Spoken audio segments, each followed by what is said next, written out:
Ok, mais je viens avec vous. Sérieux? Leur surprise le froissa quelque peu.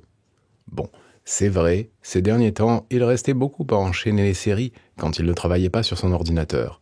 Et il faisait parfois les deux simultanément. C'était une bonne occasion de renouer avec eux et d'en apprendre plus. Trop bien! Dit Luna, toujours aussi joyeuse.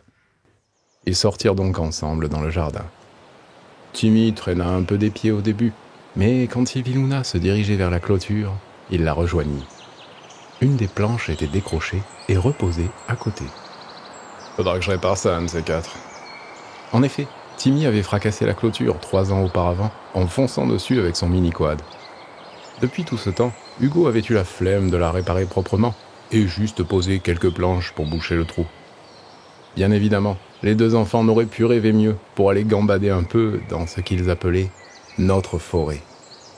Hugo sourit à l'idée des yeux d'enfant qui rendent tout grandiose. Il enleva une planche de plus et se glissa à son tour dans l'ouverture. Vite les enfants! C'est toi qui traînes, papounet! Ils s'arrêtèrent un peu plus loin, près d'un arbre. Qu'est-ce que vous avez trouvé de beau? Mais ce qu'il vit alors lui colla les miquettes. Ils étaient tous deux penchés sur le cadavre d'un lapin. Il s'accroupit pour se mettre à leur niveau et fixa Timmy. On aurait pu faire cuire un œuf sur ses yeux. Ils sont plus beaux quand tu les répares que quand tu les laisses comme ça? Timmy ne répondit pas, toujours absorbé par la dépouille. C'est mal ce qu'il fait, non? Hugo était à la dérive. Une des deux images qui s'étaient formées dans son crâne prenait maintenant corps. Son fils tuait les animaux pour pouvoir les empailler. C'était ce qui était relayé dans la plupart des séries qu'il regardait. Un signe évident de sociopathie et le risque de devenir un tueur en série.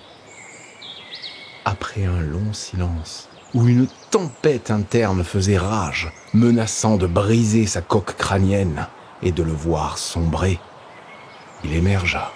« Tu ne dois plus faire ça, Timmy !» s'emporta-t-il dans un élan mêlant colère et peur. L'adolescent fut choqué et sortit de sa fascination morbide.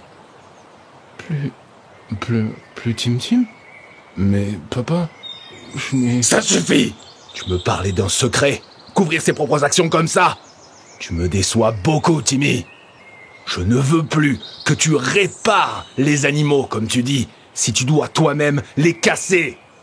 Ton oncle va m'entendre. Oh putain, ça va chier. C'est lui qui t'a encouragé. Bravo, Tim, tu as fait dire à papa un gros mot. Luna, je ne veux plus que tu joues avec ton frère pour l'instant. Rentre à la maison. Et Timmy, demain à la première heure, on va voir le docteur Junot. Timmy ne pit pas mot, comme en état de choc de voir sa passion balayée d'un revers de main. Ils rentrèrent ensemble. Timmy prostré.